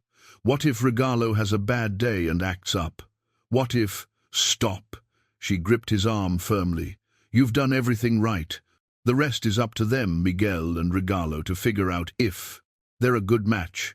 You can't control every outcome, and you shouldn't try." Tom showed up at 9, wanting to be there for the evaluation. Danny came too, parking his truck at a respectful distance but clearly interested in seeing how things would turn out. Even some of the other ranch hands drifted over, forming a small audience. "Lot of people care about what happens here," Tom observed. "You and that bull have become something of a story around the ranch." "Great," Colt muttered. "No pressure." At exactly 10 o'clock, a truck pulling a well-maintained livestock trailer rolled into the ranch yard. The man who stepped out was in his early 50s, lean and weathered, with kind eyes and the careful movements of someone who'd spent a lifetime working with animals. Miguel Torres walked straight to Colt and shook his hand firmly. "Good to finally meet you. Marisol's told me a lot. All good, I hope. Mostly." Miguel smiled.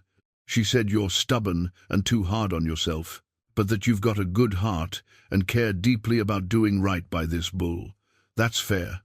They walked to the pen together, and Miguel stopped several yards back, studying Regalo with a practiced eye. The bull watched him back, alert but not aggressive.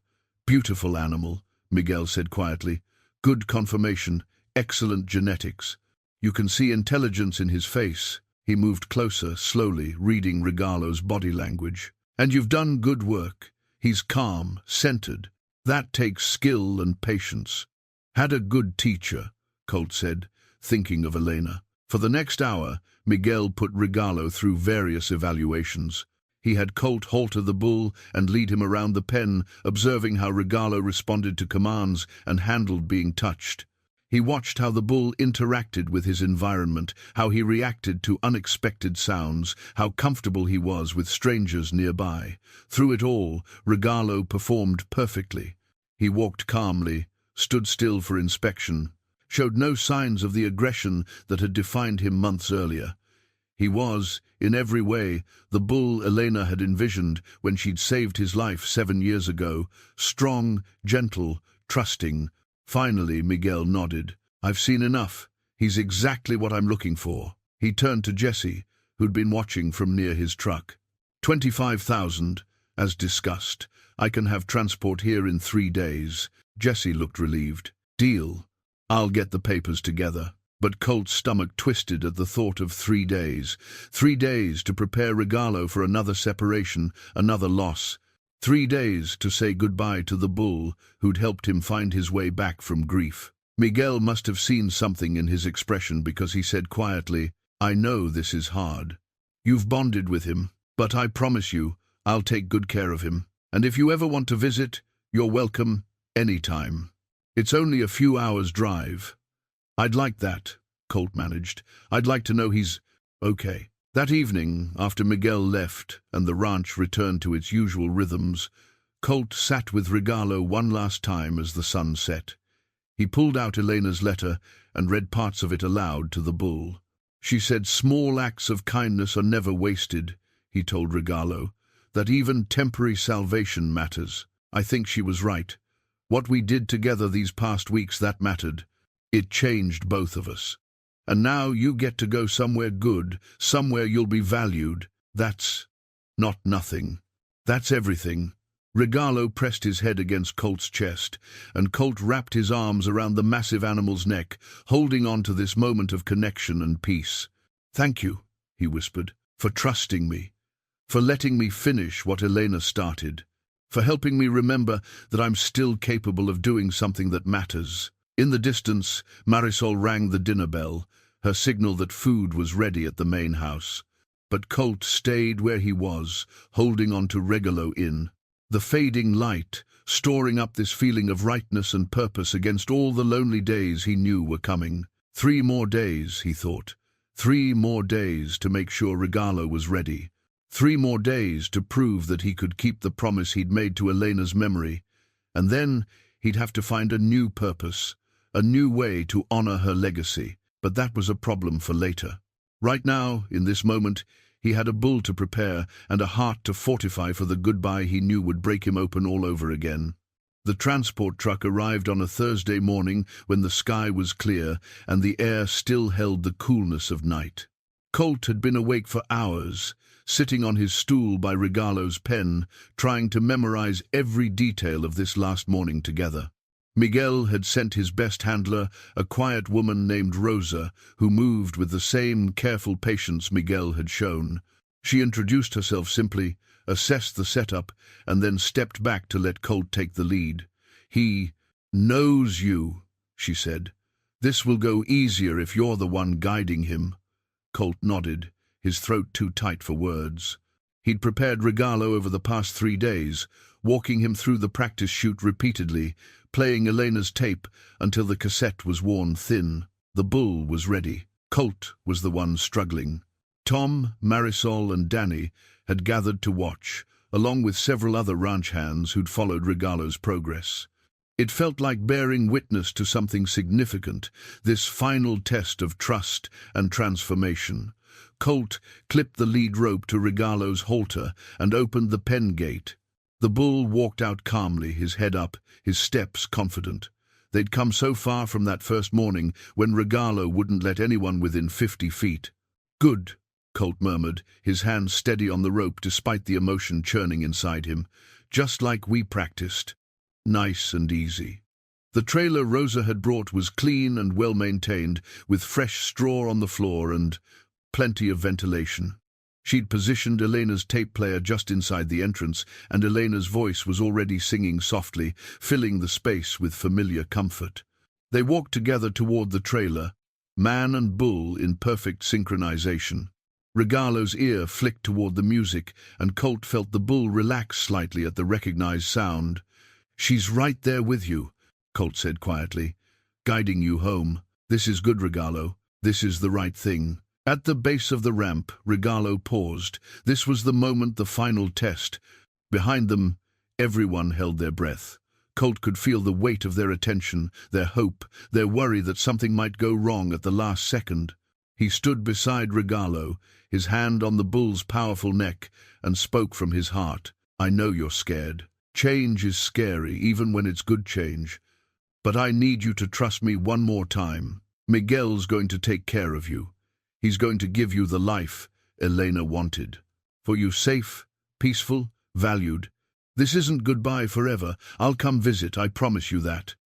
Regalo turned his massive head and looked at Colt with those deep, knowing eyes. For a moment, everything else fell away, the watching crowd, the pressure, the fear of failure. It was just the two of them, connected by weeks of patient work and shared grief, and the memory of a woman who'd believed they were both worth saving. Then Regalo took a breath and stepped onto the ramp.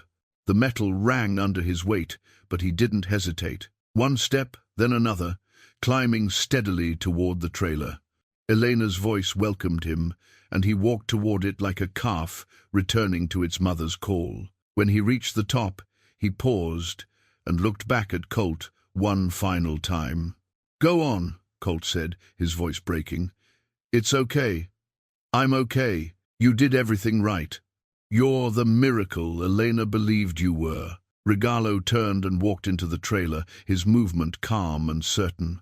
Rosa moved, quietly to secure the gate, her motions practiced and gentle.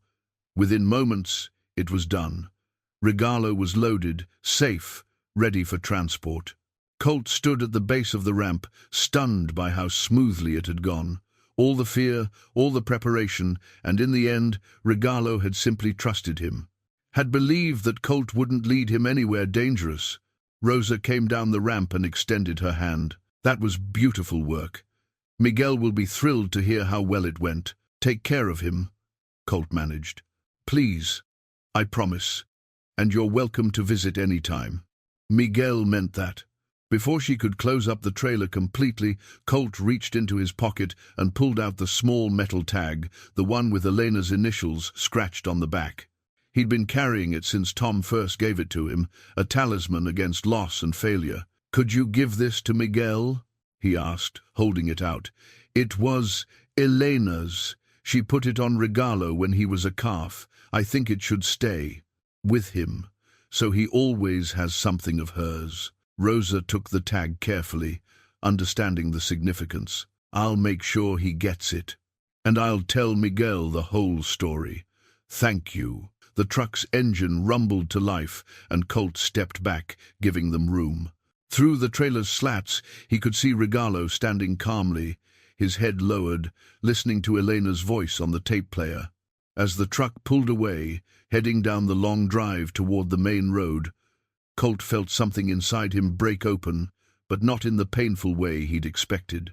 This breaking felt more like a shell cracking, like something that had been trapped for too long, finally finding release. He'd done it. He'd kept his promise to Elena. He'd saved Regalo, not just from death, but from a life of fear and pain. And in doing so, he'd begun to save himself. Tom came up beside him, silent solidarity. Marisol was crying openly, and even Danny looked moved. They stood together and watched until the truck disappeared over the horizon, taking Regalo toward his new life. "Well done," Tom said finally. "Elena would be proud." Colt nodded, not trusting his voice. In his heart, he could almost hear her saying the same thing, could almost feel her hand on his shoulder, could almost believe she'd been there with him through every step of this journey. Maybe she had been. Maybe love and memory were strong enough to bridge even the widest distances between the living and the dead. After the truck disappeared, the crowd dispersed quietly, as if they understood Colt needed space. All except Marisol, who stayed nearby while he walked back to the now empty pen. The space looked wrong without Regalo in it, just dirt and fence and silence, where there had been presence and purpose. Colt stood at the gate, staring at the worn patch where Regalo used to stand, and felt the full weight of the goodbye settle onto his shoulders. "You can't stay here all day," Marisol said gently. "Come, have breakfast. You haven't eaten." "Not hungry." "Colt." He turned, to find her watching him, with an expression that was part compassion, part exasperation.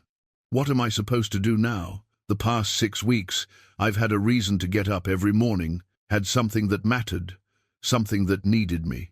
And now, you find the next thing," she interrupted. "You think Elena only saved one animal? You think Regalo was the only creature she poured her heart into?" She moved closer, her voice firm but kind. "You told that bull you'd track down the other animals she rescued? You told him you'd make sure they were okay. Was that just talk, or did you mean it? Colt had almost forgotten that promise, made in the heat of anger when he'd learned about Vernon's betrayals. I meant it, but I don't even know where to start. Esperanza closed 5 years ago. The animals could be anywhere by now. Then you start with the auction records, with the people who bought them, with detective work, and patience, and the same stubborn determination you showed with Regalo. She pulled a folded piece of paper from her apron pocket. I took the liberty of making some calls, found the company that handled Esperanza's liquidation auction. They have records. He took the paper, seeing names and phone numbers in her neat handwriting. You did this for me, for Elena, and for you, because you need a purpose, more than you need that empty pen to stare at. She patted his arm. But first, breakfast. You can't honor her memory by wasting away. In the ranch house kitchen, Tom had coffee waiting, and Marisol set about making eggs and tortillas. Colt sat at the old wooden table, the paper spread before him, and started to feel something shift inside him. Not the overwhelming grief he'd carried for 3 years, but something else. Something that felt almost like hope. There were 16 animals at Esperanza when Elena left, he said, studying the notes. Regalo was one of them. That means 15 others, all of them saved by her, all of them potentially needing help, or at least worth checking on. It's a big project, Tom warned. Could take months, even years. I've got time. Colt looked up at them both. And maybe that's the point. Maybe I'm not supposed to rush this or finish it quickly. Maybe it's meant to be something I work on for however long it takes, a way to keep Elena's work alive, to make sure her belief in second chances doesn't die with her. Danny appeared in the doorway, hesitant. Sorry to interrupt, but I thought you should know Miguel's handler just called. Regalo made the trip fine, walked off the trailer at Miguel's ranch, calm as could be. She said to tell you he's settling in well. The relief was immediate and overwhelming.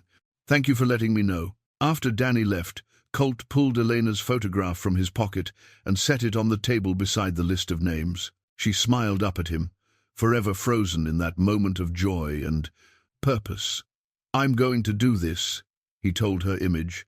I'm going to find every animal you saved and make sure they're okay. And if they're not, I'm going to fix it, whatever it takes. That's my promise to you, not just for Regalo, but for all of them. Tom and Marisol exchanged glances. Then Tom said, You'll need help, research, phone calls, possibly travel. I can spare you from regular ranch work for a while. Consider it a special project. And I know people, Marisol added, in rescue networks, veterinary circles. I can make introductions, open doors. Colt felt his throat tighten with gratitude. Why are you doing this?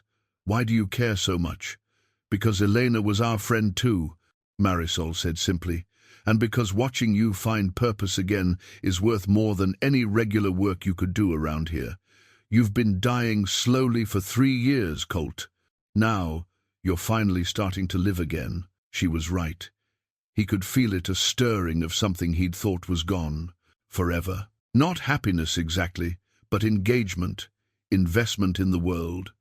A reason to wake up that went beyond simply enduring another day. He picked up the first name on the list, a mare named Esperanza's Dawn, sold to a buyer in Colorado. She'd been Elena's favorite, a rescue from an abusive situation, rehabilitated over 2 years of patient work. I'll start with her, he decided. Tomorrow morning, I'll make calls, track her down, see if she needs help or if she's thriving. Then I'll move to the next name, and the next, until I've accounted for all 16. 15, Tom corrected gently. Regalo makes 16, and you already saved him. 15, then. Colt looked at Elena's photograph again, and for the first time in 3 years, he felt like he could see past the grief to the woman. She'd been vibrant, purposeful, dedicated to making the world better, one broken creature at a time. I'm going to make you proud. I'm going to finish what you started, and I'm going to do it. Right. That night, back in his trailer, Colt didn't feel the usual crushing loneliness. Instead, he felt something close to peace. Regalo was safe. Elena's work would continue. And he, Colt Ramirez, 61 and starting over, had finally found a way forward that honored both his love for his late wife and his need for purpose. He fell asleep with the list of names on his chest and Elena's letter tucked under his pillow, dreaming not of loss, but of the work ahead. Of horses to check on, cows to locate, animals to ensure were living the lives Elena had fought to give them. It was a big task, maybe an impossible one. But, as Elena had written in her letter, even small acts of kindness mattered, even temporary salvation counted for something. And Colt was ready to spend whatever time he had left, proving that truth, one rescued animal at a time. 6 months later, Colt stood in the parking lot of a small ranch outside Durango, Colorado, watching Esperanza's dawn graze peacefully in a sun-drenched pasture. She was the 9th animal he'd tracked down from Elena's list, and she looked good, healthy coat, calm demeanor, obviously well cared for by her current owners. The couple who owned her, the Hendersons, had welcomed him warmly when he'd explained his mission. They'd bought Dawn at the liquidation auction 5 years ago, specifically seeking a gentle mare for their granddaughter to learn on. She'd been perfect for the job. "Your wife saved her life," Mrs. Henderson said, standing beside Colt at the fence. "The auction papers mentioned she'd been rescued from severe neglect. We've always been grateful for the work someone did to make her whole again." "That was Elena," Colt said, his voice steady. "She had a gift for seeing past the damage to what an animal could become. Well, Dawn's been a blessing to our family. She'll have a good home here for as long as she lives." That was what Colt needed to hear. He'd tracked down 9 of the 16 animals now, and most of them, like Dawn, like Regalo, had found good situations. 2 had been in poor placements, and he'd worked with local rescue networks to get them moved. 1 had died years ago from old age, peacefully according to records. The remaining 6 were still being traced. As he drove back toward New Mexico that evening, Colt thought about how much had changed in 6 months. He'd sold the trailer and moved into a small rental house in town, using the money Jesse had paid him for Regalo's training.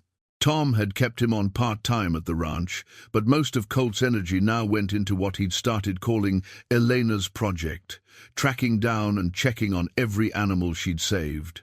It had given him purpose, community, and a way to process his grief that felt productive rather than paralyzing.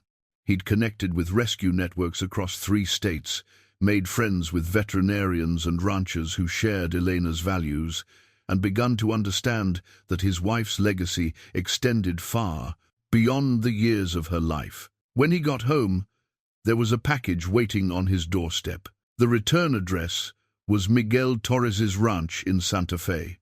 Colt carried it inside, his heart quickening with anticipation. Inside the box was a photograph in a simple wooden frame. It showed Regalo standing in a green pasture, head up, looking healthy and content. Beside him in the photo was a young calf, Regalo's first offspring, according to the note Miguel had included. "Thought you'd want to see how well he's doing," Miguel had written. "Regalo has settled in beautifully. He's gentle with the other cattle and excellent with his handlers. He sired his first calf last month, and we're already seeing the combination of his bloodline strength and his calm temperament passed down. Your wife would be proud of what you accomplished with him." Colt set the photograph on his mantle, next to Elena's picture. 2 images, bridging past and present, loss and renewal. He stood back and looked at. With them together, his wife's smile and the bull she'd saved, both of them proof that love and care could create ripples that extended far beyond a single life or moment. His phone rang. It was Marisol. "I found another one," she said excitedly. "Number 12 on the list, the gelding named Lucky Strike. He's at a therapeutic riding center in Arizona. They said he's been wonderful with disabled children." "That's perfect," Colt said, already pulling up his calendar to schedule a visit. "Elena would love knowing he ended up doing that kind of work." "She'd love knowing you're doing this work," Marisol corrected gently. "That you took your grief and turned it into something that helps others, that honors her memory. That's not nothing, Colt. That's extraordinary." After they hung up, Colt sat in his small living room and pulled out Elena's letter, the one he'd read probably 100 times in the past 6 months.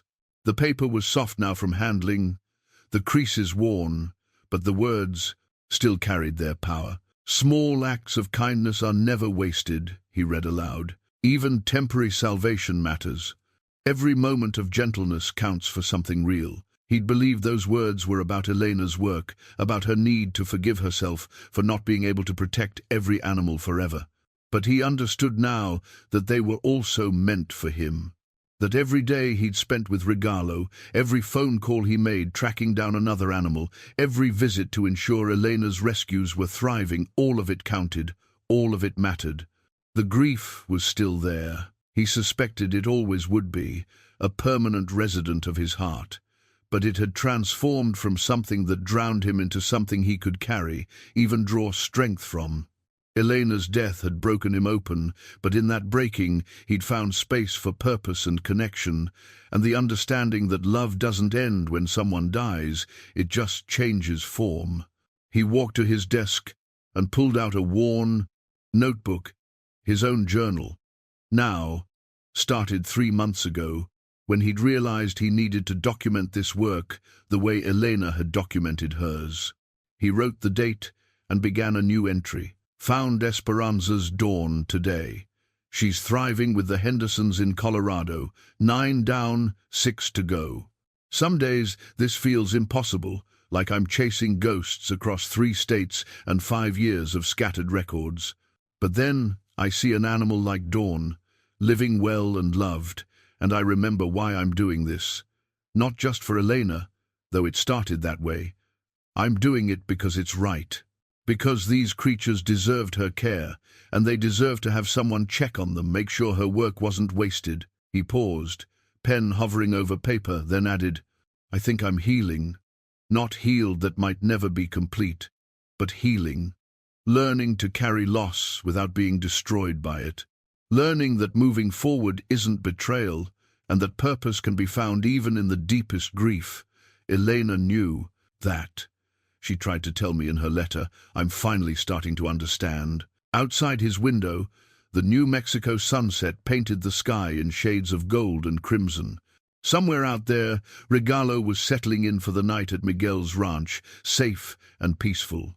Somewhere else, 14 other animals were living lives that Elena's hands had shaped, her compassion had rescued, her faith had restored. And here in this small house, Colt Ramirez, widower, former cowboy, 61, and still learning, was finally beginning to believe that he too deserved a second chance, that grief could coexist with purpose.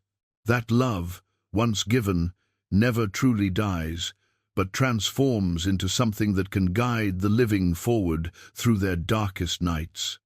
He closed the journal and looked again at the 2 photographs on his mantel. Elena and Regalo, separated by death and distance, but connected by bonds that transcended both. And himself, the bridge between them, carrying their story forward into whatever time he had left. "Thank you," he said to Elena's image, "for saving him. For saving me, for believing we were both worth the effort." The photograph didn't answer, but in the gathering twilight, Colt could have sworn he felt something, a warmth, a presence, a sense of approval and love that had been there all along, waiting for him to be ready to feel it. Tomorrow, he'd start tracking the 12th animal. Next week, the 13th. And on it would go until every name on Elena's list was accounted for, every rescue checked on, every piece of her legacy honored and preserved. It was good work. Hard work, but good. And for a man who'd thought he'd lost his purpose forever when his wife died, good work was more than enough. It was everything. It was a reason to wake up, to keep going, to believe that even broken things, bulls, hearts, dreams, could heal if given time and care, and someone who refused to give up on them. Just like Elena had never given up, just like she'd taught him not to give up either. And in that lesson, carried forward through memory and action, and the simple determination to honor love by doing good, Colt had finally found his way home.